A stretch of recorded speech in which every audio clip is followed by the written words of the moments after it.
Good morning. It's Monday, December 8th. It's been 84 years and 1 day since the Imperial Japanese attacked Pearl Harbor, and it's been 793 days since Hamas attacked Israel on October 7th, 2023, launching the multi-front war in the Middle East. I'm your host, Jonathan Schanzer. Welcome back yet again to the FDD Morning Brief. I'm just back from a 5-day visit to Israel last week. It was the first time I visited Israel since the war broke out that I did not have to go to shelter.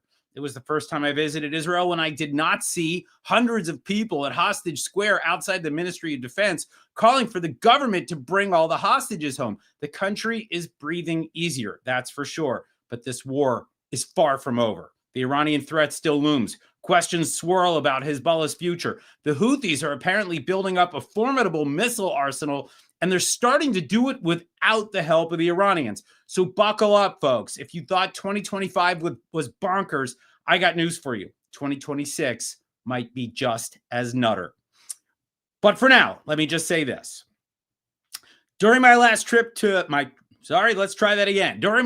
last week to Israel, officials were talking about 3 countries that were rarely discussed before. And to borrow from the immortal Lizzo, it's about damn time. I'm talking here about Qatar, Turkey, and Egypt. Let's tackle them one at a time. Qatar is a soft power menace. This wealthy microstate has massive influence here in Washington, and it has yet to be held accountable for bankrolling Hamas, not to mention the vitriol spewed by Al Jazeera. The Israelis are finally acknowledging that the tiny tribe out of Doha is going to be a Quds Batachat for years to come, if you'll pardon my Hebrew. Next up is Turkey. Like Qatar, Turkey is officially not an enemy to Israel, but officials finally understand that it's acting like one. The support for Hamas is unwavering. Just look at Hamas leader Khalid Meshal's defiant speech out of Istanbul this weekend. Heck, the Shin Bet just broke up a Hamas cell that was getting funds from both Iran and Turkey. Meanwhile, the anti-Israel rhetoric out of Ankara is soaring, and the Turks are cultivating proxies all around Israel's borders. Finally, there's Egypt. Sure, there's a cold peace, but the Egyptian military is growing. The rhetoric out of Cairo is nasty, and nobody has forgotten those tunnels snaking out of the Sinai into Gaza. Lots of unanswered questions, and it's giving the Israelis spielkas for good reason. The Israelis spanked the Iranian Axis over the last 2 years, but now it's about time to think about what comes next. Okay, it was another wacky weekend of news, so let's take a flyby. Here we go. Hamas spokesman Bassem Naim says his group is willing to freeze or store its weapons, but this flies in the face of the statement made by Khalid Meshal, issued out of Istanbul on Saturday, when the longtime Hamas leader stated that Hamas will never disarm, so it's all as clear as Turkish coffee. Qatar and Israel sat down in New York with U.S. envoy Stephen Witkoff Sunday. Officials discussed ways to move forward their relationship after Qatar served as Hamas's primary financial patron and slow-rolled a solution to the hostage crisis for 2 years. Amidst this purported effort to get back on track, the Qataris are now apparently refusing to pay for any of the reconstruction of Gaza. That, my friends, is some serious chutzpah. Oh, and speaking of chutzpah, there are a bunch of Washington types, including folks I consider to be friends and allies, that apparently accepted an invitation to attend the Doha Forum in Qatar this weekend and into today. I just got to say it here, folks. Don't tell me you are part of the solution when you're taking free airplane tickets or hotel rooms or meals from the state sponsors of Hamas. Seriously, guys, WTF. Yasser Abu Shabab, the leader of Gaza's most prominent anti-Hamas militia, was killed on Friday. This is a serious blow to the Gazans who want to see Hamas removed from Gaza. Meanwhile, the Israelis continue to hold the yellow line in Gaza, and tensions are high after the attack last week that wounded 5 soldiers. Relatedly, I'm seeing a new line of attack out of Qatar about the yellow line. The Qataris are slamming the Israelis for maintaining control of this frontier, which is exactly what Israel was entitled to do according to the 20-point plan that Qatar brokered until Hamas disarms. Oh, and last I checked, the Qataris have not secured the release of that last hostage held by Hamas, and he should have been sent back to Israel within 72 hours of the deal coming into force. So, yeah, Qatar is going to Qatar. The first sections of a border fence between Jordan and Israel are now finally under construction. If you ask me, that project can't move fast enough. I'm very concerned about weapons smuggling up and down that porous 270-mile border. Iran's government is grumpy after the United States deported 2 plane loads of Iranians. This appears to be part of the wider Trump policy relating to illegal immigration. Meanwhile, Secretary of State Marco Rubio made headlines saying that Iran and Hezbollah have built a foothold in Venezuela. This comes amidst serious tensions between Washington and Caracas.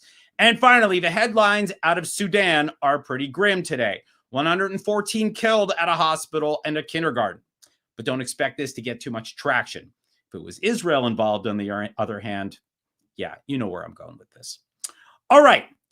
I'm not sure that's all the headlines, but it's all I'm going to squeeze in because it's now my honor and pleasure to welcome Michal Cotler-Wunsch onto the show. Michal is a former member of Israel's parliament, the Knesset. She was also the Israeli envoy to combat anti-Semitism. She's got a new NGO right now, and she has been extremely active out there in the battle for hearts and minds since the war erupted more than 2 years ago. She was one of the first guests on this program, so she's a repeat offender. We're thankful for that. So let's check in with her on Israel's battles and her own. Welcome to the program, Michal Cotler-Wunsch. Thank you. Thank you, Jonathan, for having me on. All right. Well, let's start with your recent decision to step down as the Israeli envoy to combat anti-Semitism. Maybe just tell us, what were you able to achieve? What were you unable to achieve? And why did you step down? So firstly, it's important to actually note that I was appointed to the role that Israel didn't traditionally have. I have one predecessor in this role for a very short time, Noah Tishby. I was appointed to the role 3 weeks before October the 7th by the Foreign Ministry. My goal, including in the various capacities that I've served in Knesset and in other sort of legal capacities, was to create a strategy, a holistic strategy that Israel direly needs on understanding this, what I call the eighth front, the unconventional war for hearts and minds that was waged decades ago and which has no ceasefires, and in many ways of which anti-Semitism is both symptom and weapon. And Israel did not have, amongst the about 35 special envoys for combating anti-Semitism, did not have a representative that was traditionally or created the infrastructure in which to engage other countries, in which to engage institutions, in which to engage internationally, and I'll add, in which to make accessible across ministries here in Israel, civil society organizations, and others, this eighth front, as what I would call, if when I was a member of Knesset, would be the front that will dictate Israel's ability to fight on all other fronts. And in this past war, in the last 2 years, we spoke about 7 fronts from which Israel was attacked on and since the October 7 massacre by Hamas. In fact, this eighth front proved itself as the one that dictated Israel's ability to fight on all other fronts, therefore becoming that much more urgent. I'll say that having been sort of appointed 3 weeks before October the 7th with the goal of creating strategy, but then, of course, with October the 7th happening, as you can imagine, all budgets were pulled, being informed that there would be no capability to enable that kind of budget and building of an infrastructure. I actually filled the role in what was a voluntary capacity for the better part of just a little over 2 years as Israel's special envoy for combating anti-Semitism, voluntary from the perspective that wherever I was invited to speak around the world, Austria, Germany, the United States, Canada, anywhere, I not only was able to speak and give this, address to the organization that invited me to speak, but I then, because the foreign ministry has an infrastructure, as most countries do around the world, was able to fulfill the potential role as a special envoy for combating anti-Semitism with our representatives on the grounds, the embassies and the consulates around the world. They were wonderful at identifying and creating opportunities to engage with legislators, police chiefs, mayors, obviously university presidents, the media, Jewish organizations, and beyond. But after 2 years, and actually in our political frenzy, 3 different foreign ministers that went through that ministry, the sense of urgency that you can perhaps hear in my voice to create what is a desperately needed strategy, and the understanding that it would not be possible at the current sort of moment, or I'll say intersection of challenges internally as well, led me to make the decision that my role as a voluntary special envoy, although, by the way, I was part of, as I mentioned, about 35 special envoys for combating anti-Semitism. You asked about the successes. including that convened in July of 2024 in Argentina, marking 30 years to the Amia bombing by the very same criminal Islamic regime in Iran, of course, then being Hezbollah in Argentina, understanding that what we are seeing in the then 1 year, more or less, since October the 7th, demanded this international collaboration. And when you ask about successes, passing what's known as the global guidelines for combating anti-Semitism, those were some very effective, important moments that actually demanded all countries create national strategies for combating anti-Semitism. I'll say Israel as well. And so for that, sort of moment in time, the imperative to actually advance the strategy and the inability to do so led me to actually resign my voluntary position as Israel's special envoy and take over as CEO of the International Legal Forum, where I hopefully will be able to advance those issues in a more effective way. Well, we wish you best of luck in that. I mean, I will say that, Israel's been juggling a lot of challenges. The military is part of it. Then there's what's happening internationally with anti-Semitism. There's the information front. And it sounds like you were kind of standing at the intersection of all of that, and not surprised that maybe you didn't get as far as you wanted to. But the one thing I do want to ask you about is what we're seeing here in the United States. I think for a long time we've noted this sort of rise of some pretty nasty folks on the left. Now we're seeing a little bit more of it on the right. It looks like that horseshoe theory is really coming into force here, where the extremes on the left and right have joined in common cause in hatred of Jews. So what's the sense that you have, having studied this from that position that you held? I mean, what is your key takeaway right now? How to combat that?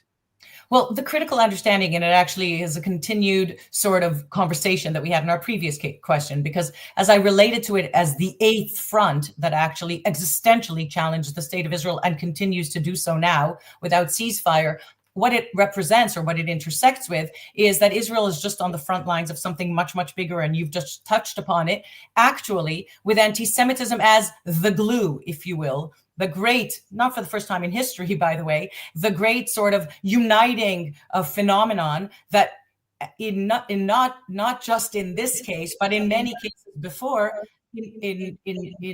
sorry, I hear an echo. I don't know if everyone does. No, that's fine. Go ahead.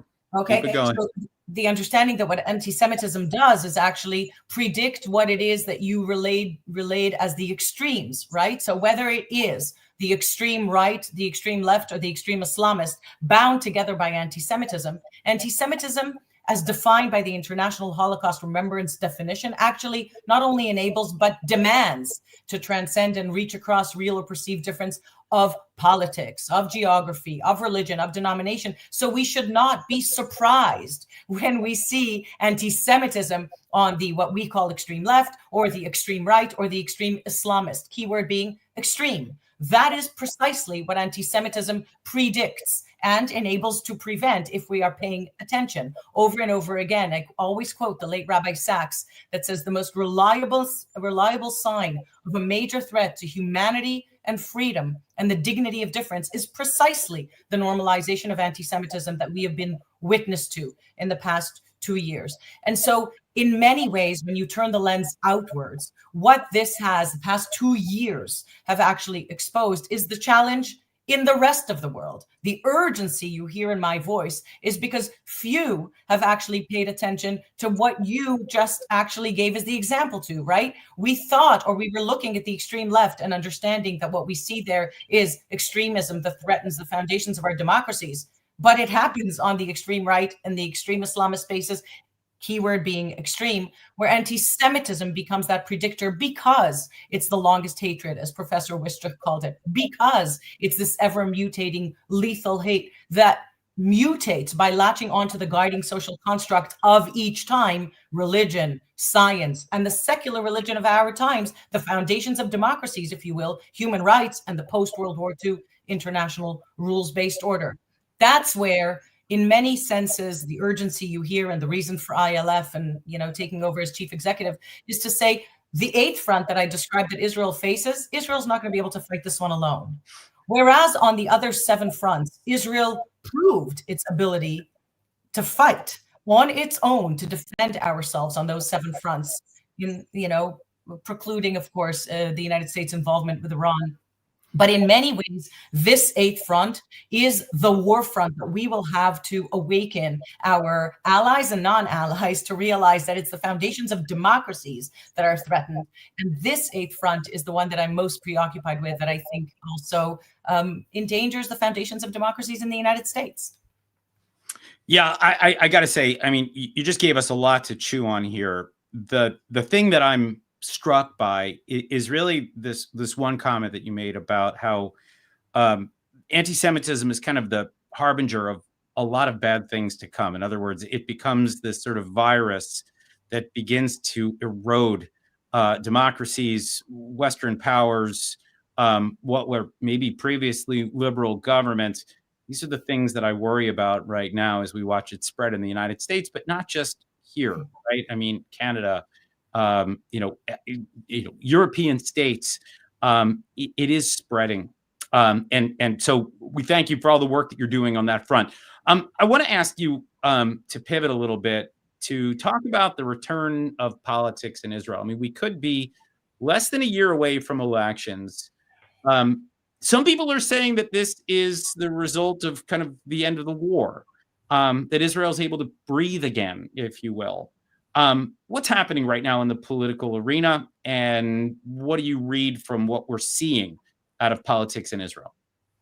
So I'll say devastatingly, actually, that in many ways we've returned to the conversations we were having on October the 6th, meaning despite the fact that what we saw in the 2 years of thousands who, were not just willing to, but fought. And we're just marking this week, actually, all of those that were injured in body and in spirit over the last 2 years, in soul, if you will, emotionally as well, in saluting those many thousands who were injured. And of course, the hundreds who paid with their lives. Despite all of that, despite the understanding that when the fire was very real. And as you said, this is the first trip you spent in Israel without running into a safe room. When the sirens are no longer audible, by the way, from my perspective, they should be, because the 8th front that I referred to has no ceasefire. I always refer to it as what is now, from the perspective of what I tried to explain before, this ever-mutating lethal hate that latched onto the guiding social construct of our time, being human rights and the international rules-based order. I begin it 50 years ago with a 1975 Zionism is racism resolution. And if anybody needs to understand that moment in time as what I would call the opening shot of an unconventional war for public opinion that has had no ceasefire since, then actually birthing blood libel number 2 post-Durban 2001, Israel's an apartheid state, and blood libel number 3, from my perspective, the most dangerous, and there are many other examples, but of course of Israel perpetrating genocide in the aftermath of the October 7 massacre and the war raging since. All of that has actually completely gone by the wayside in many ways when we re-enter what I'll call small politics. That's true for all of our democracies as well, meaning we have to remember that Israel is as imperfect a democracy as all other democracies, challenged in the same way as all other democracies in what is a polarizing, fragmentizing time that very often the extremes, if you will, internally as well, capture most of the airtime and actually prevent what I will say in Israel, and this is good news, silver lining, if you will, the majority moderates in this country, visibly so, not just in the last 2 years, but proven so in the last 2 years, the majority moderate public is actually prevented from having really important discussions that we should be having about legal reform / revolution, about what it is that maybe we'll discuss between the 3 branches of a democracy, the legislative and the judicial and the executive branches in Israel, still 77 years young, that needs sort of the realignment, and many other issues that actually have been captured by what I will call the very all-consuming question of yes, Bibi, no, Bibi. And in that sense, I fear very much that we return to October the 6th and that become the singular lens through which we begin to engage in this, as you said, almost a year of what will lead up to elections. I very much hope that that will not be the case. I very much hope that the Israeli public, far more mature, will demand of its those that want to be elected or those that, sort of prove themselves to be alternatives in this. I don't want to remind all your viewers, but what was, including those that I participated in, 5 elections in 2 years is a testament to something unhealthy in the way that we are engaging. And I very much hope that your sense that we are going back to basically what I'll call small politics and what I've referred to as back to the October 6th discourse will not be what we see in the next year or so leading up to elections. We simply can't afford it. Yeah. And I got to say, so much of this right now is about Bibi, about a pardon. And of course, Donald Trump has stepped into this arena by actually requesting of Israel's president that this pardon go through.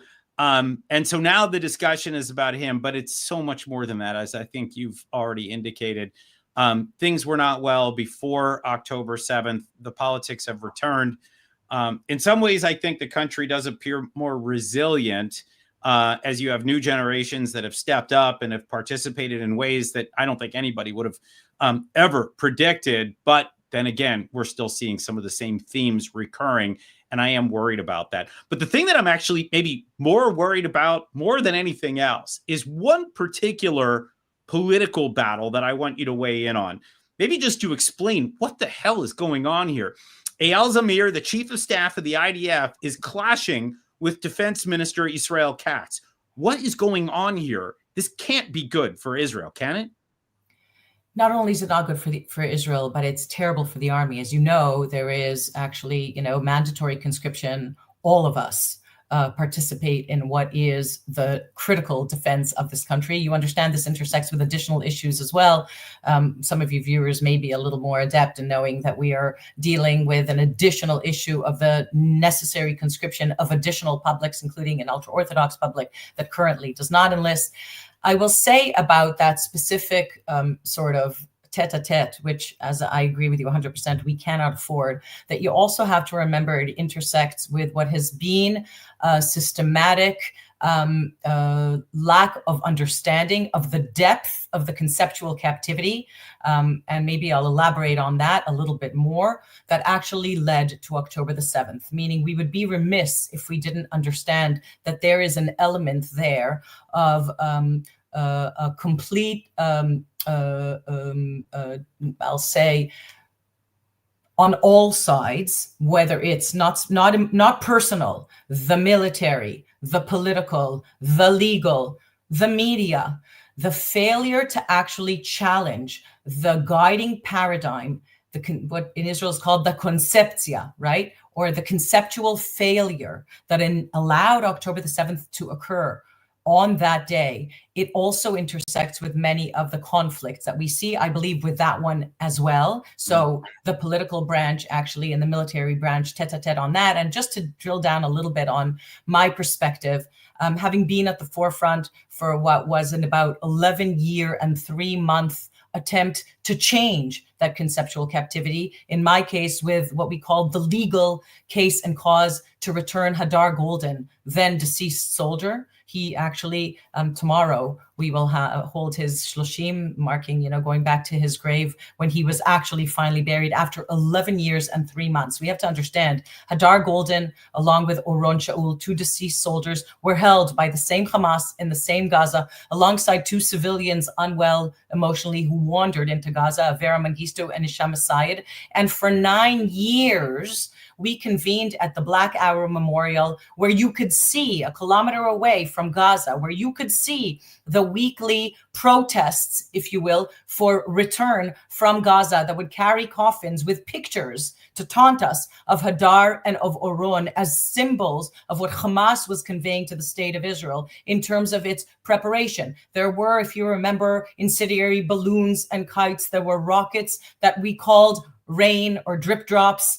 There were rockets that each of them was a violation of international law, actually a double war crime, targeting Israeli civilians sleeping in their beds from densely populated areas in Gaza, and ignoring, including by the international community, of the continued violations that not only abducted and killed Hadar Golden, But in a ceasefire, right, an internationally brokered ceasefire in 2014 is when Hadar was abducted and killed and then held for these 11 years and 3 months. So in that sense, and I go back to your question, I think that there are a whole lot of very complex issues that need to be untangled in how we could reach October the 7th. It is very much reminiscent, by the way, the entire occurrence, including that day of October the 7th, Sabbath, Simchat Torah, 6:29 a.m., of the Yom Kippur War, right? And the understanding of whose responsibility is it? And those that are a little more adept know Golda and the military and who is to blame.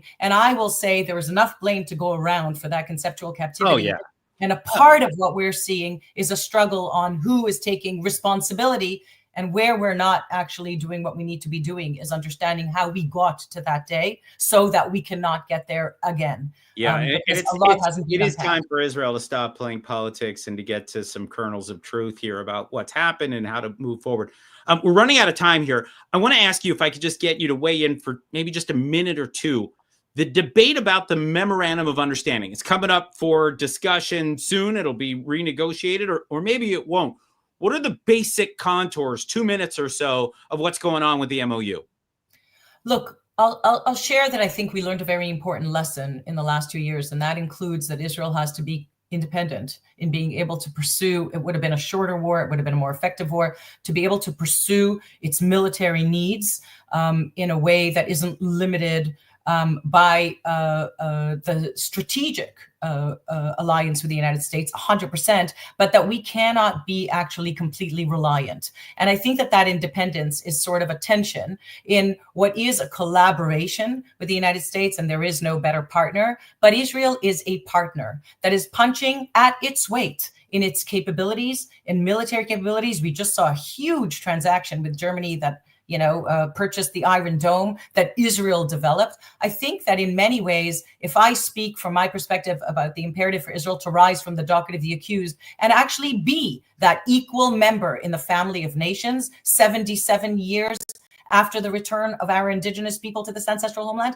I think it would be a very important reflection also in this MOU, meaning we are partners. We are collaborating in this, what is actually a rising challenge of an axis of evil that we see very clearly. We mentioned some of those, countries, and you mentioned them in the introduction, of course, the criminal Islamic regime in Iran and Russia and China and Turkey and others, and Qatar, and the understanding that what Israel can actually bring to the table should be represented in a different way than a favor. I think the last 2 years have made that abundantly clear, not just for utilitarian purposes, but for what Israel has proven it can and must do. Yeah, and I think that's going to be the contour of this coming debate about exactly how that's structured. But it's interesting times here because Israel needs the support from the United States. Don't want to bite the hand that feeds. I think that's what I'm hearing from the Israeli side. But having a little bit more independence, also important. Having a little bit more of an ability to make decisions without having strings attached. We're going to leave it there. I want to thank you, Michal Cotler-Wunsch, for joining us today on the FDD Morning Brief. Thank you very much for having me. All right, folks, this is the part of the show when I tell you to read our website and to check out all the informative new content on our socials and to give generously as we steer into the last month of 2025. Contributions to FDD are tax deductible. And beyond that, they just make you feel warm and fuzzy inside. Just head on over to fdd.org/invest to learn more. Tune in Wednesday for another gripping, fascinating, fact-filled episode of the FDD Morning Brief. Until then, as ever, I'm Jonathan Schanzer, signing off for FDD.